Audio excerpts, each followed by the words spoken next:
sizzling cured pork, creamy pasta, and there's not even any cream because we're making a traditional carbonara. No, we're not. We're making my version of a kimchi carbonara. Okay, so we are making carbonara a traditional style. Don't come at me in the comments just yet.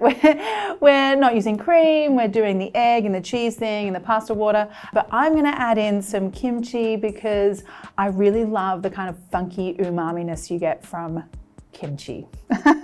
Okay, let's get our pasta going first of all, and I am gonna add some salt into my water here.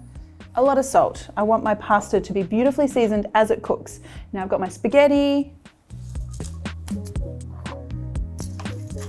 Okay, so while that spaghetti is going, we've got a few things to do here. First of all, I want to get my cured pork kimchi business kind of going on. So I've got a little bit of olive oil I'm going to put in this pan.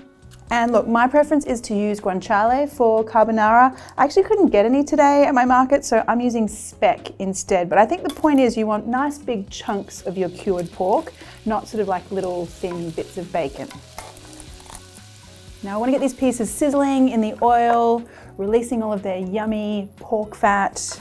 I mean, that's really the essence of a carbonara for me. You've got that beautiful porkiness and the creamy, cheesy egg kind of sauce.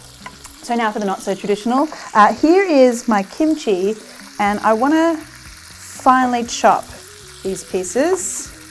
Now you could kind of tone down the funkiness by adding less. You could dial up the funkiness by adding more. I think around about kind of half a cup is a good measure of kimchi. Now you can see that I'm starting to get some really lovely little bits of color going on in that pan. So now I'm going to add in that chopped kimchi. Okay, so I just want a few minutes in here with the heat on, just so like that, you know, tasty, salty kimchi kind of makes friends with all that pork fat going on in there. So what I can do now while I'm waiting for my pasta and for my pork mixture to cool down is the eggs and the cheesy business. So I like to do a mixture of whole eggs and egg yolks. I think that makes things a little more richer. Now, just 3 whole eggs. And then the 2 egg yolks.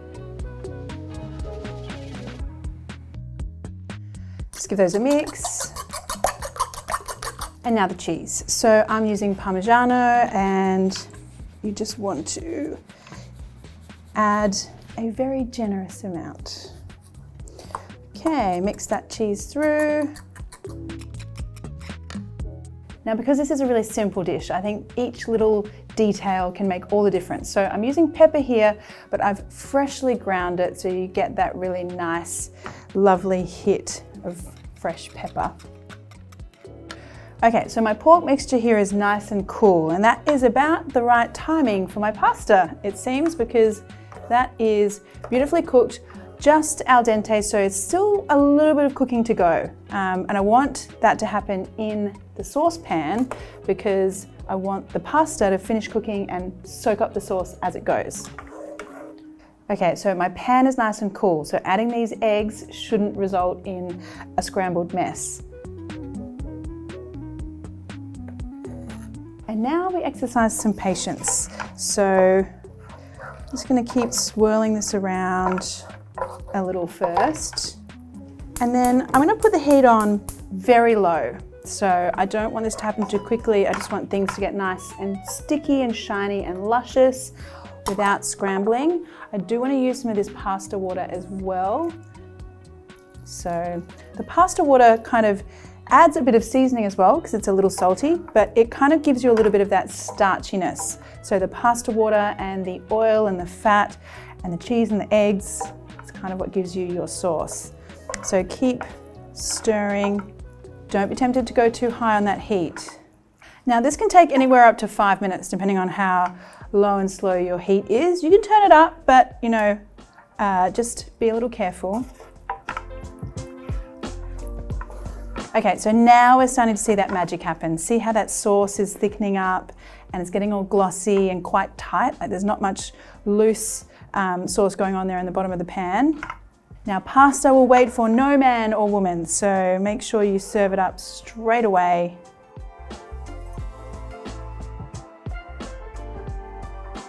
a little bit of cheese, or a lot of cheese, whenever you like.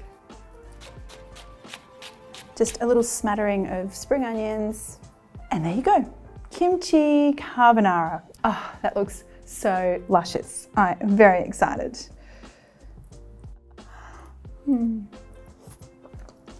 Pork and kimchi, like it was made to go together. You've got so much going on there. The kimchi, the salty pork, and that beautiful pasta. You know, when you treat something as humble as spaghetti with a lot of respect, and you get it in that pan and you let it slowly do its thing and soak up that sauce, it makes a world of difference.